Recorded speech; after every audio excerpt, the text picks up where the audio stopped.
Gracias, presidente.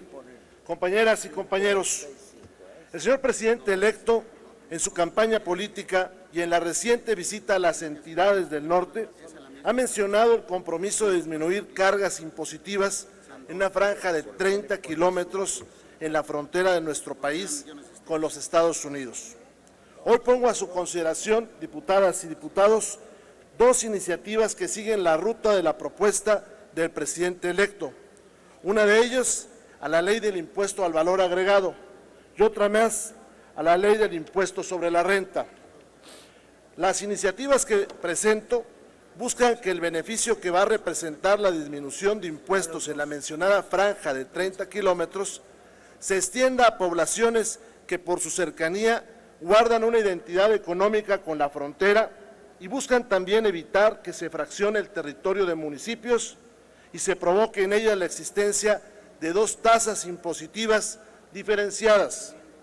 Hasta hace muy poco, la frontera norte tenía un régimen distinto al resto del país en materia de cargas impositivas. La vecindad con la Unión Americana y su compleja economía era el motivo de tal distinción. La última reforma fiscal homologó los impuestos con todo el país y paradójicamente provocó una desventaja significativa en la economía de ciudades como Juárez, Mexicali y Huacuña.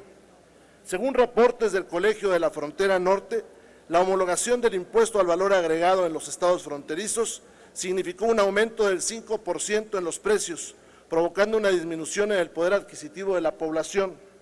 La primera iniciativa, tal y como lo he propuesto el presidente electo, busca generar una reducción en la tasa del IVA en la zona fronteriza para afectar lo menos posible la competitividad económica. Por ello se propone que el pago del IVA en esta área sea del 8%.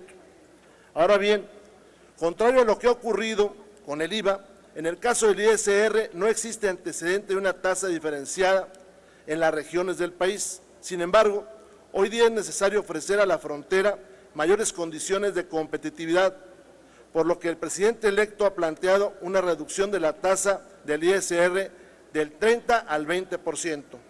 En consonancia con lo anterior, esta iniciativa plantea reformar el artículo 9 de la Ley del Impuesto sobre la Renta, a efecto de que se puntualice que las personas morales deberán calcular el impuesto sobre la renta aplicando al resultado fiscal obtenido en el ejercicio de la tasa del 30%, salvo en la zona fronteriza, donde sería de un 20%. Diputadas y diputados, mi propuesta se suma a la oferta que hizo pública el presidente electo.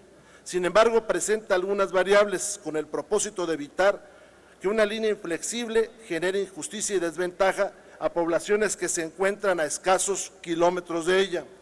Mi iniciativa no agrega a la idea original de los 30 kilómetros grandes proporciones de territorio o entidades federativas completas. Se entiende que esto sería imposible por el desbalance que se generaría a las finanzas públicas.